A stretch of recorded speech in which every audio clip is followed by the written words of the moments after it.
నేటి మహాత్మా జ్యోతిరావు పూలే 199వ జయంతిని పురస్కరించుకొని వచ్చినటువంటి పెద్దలందరికీ కూడా ప్రత్యేక ధన్యవాదాలు తెలియజేస్తూ, మరి ఇంతకుముందు మాట్లాడినటువంటి మన సోదరులంతా కూడా వారి గురించి చెప్పడం జరిగింది. దాంట్లో నాకు తెలిసిన కొన్ని విషయాలు చెప్పడానికి ప్రయత్నిస్తా. మచ్చుకు ఆయన ముఖ్యంగా ఒకటి కులరహిత సమాజం కాలం, ఒకటి రెండవది బాలికల విద్య కొరకు పాటుపడడం, మూడవది వితంతు వివాహాలు చేయడం, నాలుగవది సమాజంలో ఉన్నటువంటి రుగ్మతలు, సామాజిక రుగ్మతలు ఏవైతే ఉన్నాయో వాటి రూపుమాపాలని చెప్పేసి ఆయన ఎంతో శ్రమపడ్డ వ్యక్తి జ్యోతిరావు పూలే గారు. మరి ఆయన 1827 ఏప్రిల్ 11 సతారా జిల్లాలో జన్మించిన వ్యక్తి.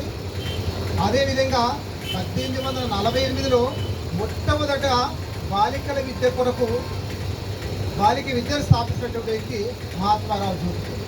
ఆయన అడుగుజాడలు ఈరోజు ఇంతమంది బాలికలు చదువుతారంటే వారి యొక్క స్ఫూర్తి అని అనుకోవాలి.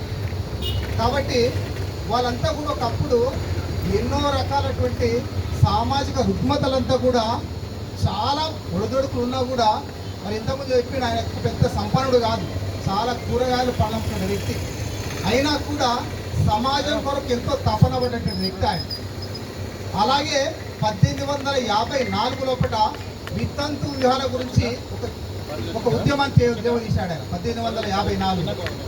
తర్వాత 1864లో బాల హత్య ప్రతిబంధకమైనటువంటి ఒక సంస్థను స్థాపించాడు 1864.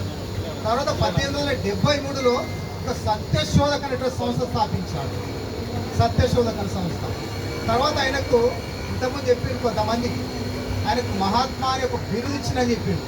మహాత్మా అంటే కొంతమంది వ్యక్తులకు ఎవరికి రాదు. ఒకటి గాంధీ గారికి ఉంది, ఒకటి మహాత్మా జ్యోతిరావు పూలేకి. ఆయన గుణగణాలు కూడా చెప్పడం జరిగింది. ఆ మహాత్మా అంటే బిరుదు ఇచ్చినటువంటి వ్యక్తి ఎవరంటే బరోడా మహారాజ్ షియాజీ షిండే అనే వ్యక్తి ఆయనకు మహాత్మా అని బిరుదు ఇవ్వడం జరిగింది. ఇలాంటి వ్యక్తులంతా కూడా అలాంటి సమాజంలో అలాంటి సామాజిక రుగ్మతలంతా కూడా ఎన్ని ఒడిదొడుకు పెరిగి ఈరోజు ఇంతమంది మనం అంతా వారిని నివారణ అర్పించుకుంటున్నాం, మరి జయంతి జరుపుకుంటున్నామంటే వారి యొక్క బాధలు కానీ, మరి మొట్టమొదట భార్యకు చదువు చెప్పిన వ్యక్తి ఆయనే. చదువు చెప్పి పాఠశాల నిర్వహించడం జరిగింది. అలాంటి వ్యక్తులు ఈరోజు మనము జయంతి జరుపుకోవడం. మరి అతనికి 1888లో మే 11 లోపల ఆ మహాత్మా అనేటువంటి బిరుదు ఇవ్వడం జరిగింది. చివరికి ఆయన యొక్క ఆయన 1890లో నవంబర్ 28 లోపల పరమర్పదించాడు. ఆయన 2 ఏళ్ళు మూర్ఛ వైద్యం అంటే పెరాలసిస్తో బాధపడి చివరికి 1890 లోపల నవంబర్ 20లో పరమపదించడం జరిగింది. మరి ఈరోజు 198 ఏళ్ళైనా కూడా ఈరోజు వారి యొక్క మహనీయుల యొక్క మనం జన్మదినం జరుపుకుంటున్నామంటే మనమంతా ఇంతమంది ఉన్నా మనం అంత ఈరోజు ఆయనకు రుణపడి ఉన్నామని చెప్పి కోరుకుంటూ ముగిస్తున్నాను. థ్యాంక్ యూ అన్నగారు. నెక్స్ట్ ఉమేష్ అన్నగారు ఒక నిమిషం మాట్లాడుతూ ఉంటుంది.